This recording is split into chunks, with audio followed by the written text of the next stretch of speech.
Hello friends, welcome to Arya Socio Academy. Please like, share and subscribe my channel and also press bell icon. Hello friend, कैसे हैं आप सब। उम्मीद है आप सभी अच्छे होंगे। यहाँ जो भी एमसीक्यू हम लोग सॉल्व कर रहे हैं वह आपके समाज और जनजातियों से संबंधित है। समाज से संबंधित वीडियो बना हुआ है, वहाँ देखिए आपको बहुत सारे क्वेश्चंस आप खुद सॉल्व कर लेंगे। और दूसरी बात की ये जो एमसीक्यू है वो कोई विशेष परीक्षा से संबंधित नहीं है। यह इस तरह के क्वेश्चंस हैं जो यहाँ तक कि पीसीएस में भी आते हैं। PGT, NET, higher, GDC, GIC इत्यादि किसी भी तरह की सोशियोलॉजी से संबंधित अगर आप तैयारी कर रहे हैं तो यह एमसीक्यू आप लोगों के लिए बहुत ही काम लायक है, बहुत ही हेल्पफुल होगा। तो चलिए आज के एमसीक्यू शुरू करते हैं। इससे पहले जो पिछला एमसीक्यू का आंसर हम लोग जान लें। क्वेश्चन था, हमें मैचिंग करना था। सूची 1 में विवाह का स्वरूप दिया हुआ है और सूची 2 में जनजाति के नाम दिए हुए हैं, तो हमें बताना है। तो ए दे रहा है परिवीक्षा विवाह। परिवीक्षा विवाह किस में पाया जाता है? परिवीक्षा विवाह कुकी जनजाति में पाया जाता है। और दूसरा परिवीक्षा यहाँ भी लिखा हुआ है, तो परिवीक्षा नहीं, यहाँ परीक्षा हो जाता है। परीक्षा विवाह आपको भील में पाया जाता है। तो ए का 3 और डी का 1 दो जगह है यहाँ। तो हमको देखें, हठ विवाह आपको बिरहोर में मिलता है और सेवा विवाह खस जनजाति में मिलता है। तो बी का 4 और सी का 2 और डी का 1 हमारा आंसर मिल गया। हमारा आंसर हो गया बी। 11 का आंसर हो गया बी। जिसने भी सही आंसर दिया है उनका बहुत बहुत धन्यवाद। मुझे बहुत खुशी है कि वो आंसर दे रहे हैं और इसका मतलब है कि वो पढ़ रहे हैं और सही उत्तर दे पा रहे हैं, और इसका मतलब है कि वो सही दिशा में उनकी तैयारी है। तो 11 का आंसर हमारा यहाँ हो गया बी। शुरू करते हैं आज का एमसीक्यू। क्वेश्चन नंबर 1, निम्नलिखित में से समाज से संबंधित कौन सा कथन सत्य है? ए समाज मूर्त है, बी समाज अमूर्त है, सी समाज न तो मूर्त है और न ही अमूर्त है, डी समाज मूर्त और अमूर्त दोनों है। तो समाज की अगर हम बात करें तो समाज क्या है? समाज अमूर्त होता है, क्योंकि समाज क्या है? सामाजिक संबंधों का जाल में पेज ने कहा है, और समाज में मुख्य रूप से हम सामाजिक संबंधों का अध्ययन करते हैं जिससे समाज का निर्माण होता है। तो इसलिए हम सामाजिक संबंधों को देख नहीं सकते हैं, इसलिए समाज क्या है? अमूर्त होता है। तो फर्स्ट का आंसर हमारा यहाँ हो गया बी। समाज मूर्त है, यह किसे कहते हैं? एक समाज। समाज और एक समाज की अवधारणा को मैंने बहुत क्लियरली समझा दिया है, उससे संबंधित वीडियो देखिए, आपको समझ में आ जाएगा। तो फर्स्ट का आंसर हमारा यहाँ हो गया B. Next question number 2, Bharat का कौन सी जनजाति परशुतपीमी समाजशास्त्रीय पितृत्व निर्धारित करता है? ए नागा, बी खासी, सी गारो, डी टोडा।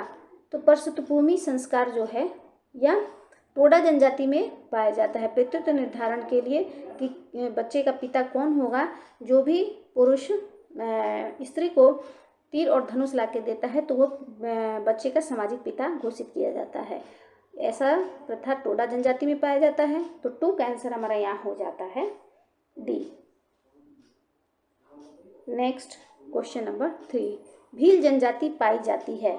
ए मध्य प्रदेश में, बी उत्तर प्रदेश में, सी बिहार में, डी इनमें से कोई नहीं।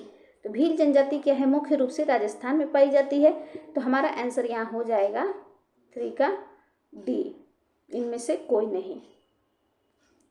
नेक्स्ट क्वेश्चन नंबर 4, एल्विन ने भारतीय जनजातियों के संदर्भ में पृथक्करण की नीति का समर्थन इस कारण किया क्योंकि।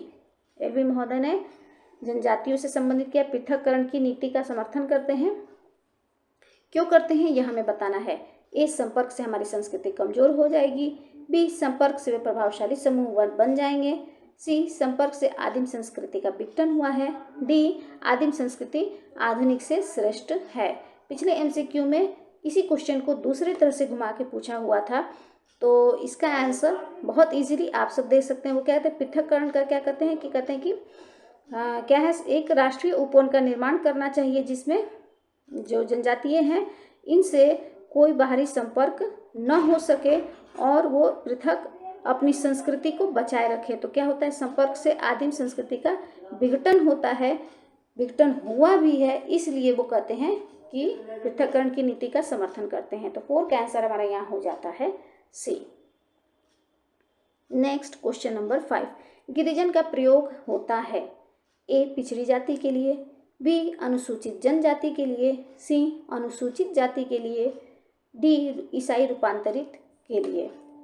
तो गिरिजन शब्द क्या है, किसके लिए प्रयोग होता है, अनुसूचित जनजाति के लिए। गिरिजन शब्द का प्रयोग एलपी विद्यार्थी करते हैं। एलपी विद्यार्थी महोदय अनुसूचित जनजाति को गिरिजन कहते हैं। वहीं अगर हम देखें तो आदिवासी, ठक्कर बापा अनुसूचित जनजाति को क्या कहते हैं, आदिवासी कहते हैं, और घुरिये महोदय इसे पिछड़े हिंदू कहते हैं। तो 5 का आंसर हमारा यहाँ हो गया बी। नेक्स्ट क्वेश्चन नंबर 6, किस जनजाति में लड़कियों की शयनशाला को यो के नाम से संबोधित किया जाता है, ए मुरिया, बी अंगामी नागा, सी भोटिया, डी कोन्यक नागा। तो यहाँ 6 का आंसर हमारा हो जाएगा डी, कोन्यक नागा में लड़कियों की शयनशाला को यो नाम से संबोधित करते हैं। तो 6 का आंसर हो गया यहाँ हमारा डी। नेक्स्ट क्वेश्चन नंबर 7, अनुसूचित जनजातियों तथा अनुसूचित जातियों, यहाँ एक जगह जाति हो जाएगा, एक जगह जनजाति हो जाएगा, कि शैक्षिक एवं आर्थिक अभिरुचियों को विशेष सावधानी के साथ संबंधित करने का प्रावधान भारतीय संविधान के किस अनुच्छेद में किया गया है। तो यहाँ जनजाति और जाति दोनों की बात हो रही है, तो इसका मतलब है कि जो वीकर सेक्शंस है उसके बारे में पूछा जा रहा है, सोसाइटी की जो वीकर सेक्शंस है। तो अनुच्छेद 42 में क्या है, हमने बताया था सूत्र ऑक्ट।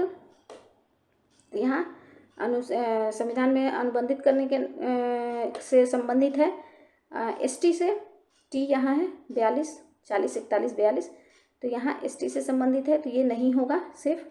और अनुच्छेद 35 है, यह नौकरी में आरक्षण से संबंधित है, तो ये यहाँ भी, यह भी नहीं होगा। अनुच्छेद 78 यह क्या है, प्रधानमंत्री से उनके जो कार्य कर्तव्य हैं उनसे संबंधित है, तो यह भी यहाँ आपको अनुच्छेद 78 भी नहीं होगा। अनुच्छेद 46 क्या है, यह हमारे राज्य के नीति निर्देशक तत्वों में सेब्जम वसी वनानशी इस तरह से फॉर्मूला है, इसके अकॉर्डिंग इसमें बताते हैं कि अनुच्छेद 46 में वीकर सेक्शंस के लिए वो क्या है, विशेष सावधानी के से संबंधित प्रावधान या उससे संबंधित कोई भी कार्य उनके लिए कर सकते हैं। तो 7 का आंसर हमारा यहाँ हो जाएगा ए।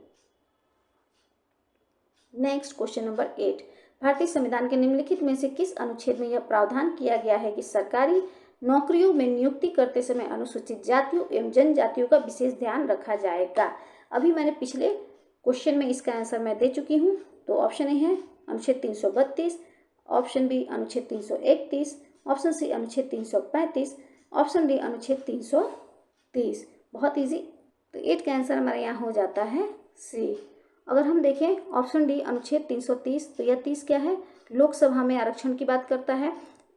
अनुच्छेद 331 एंग्लो इंडियन से संबंधित है, और 332 राज्यसभा में आरक्षण की बात करता है।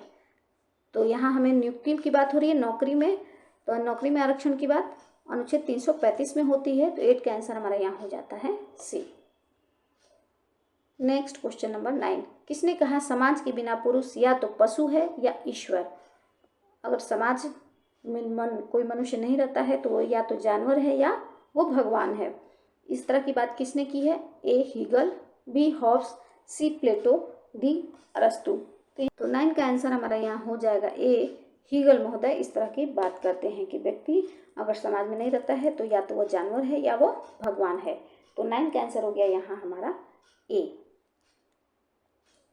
नेक्स्ट क्वेश्चन नंबर 10, समाज से संबंधित निम्नलिखित कथनों में से कौन सा सही है।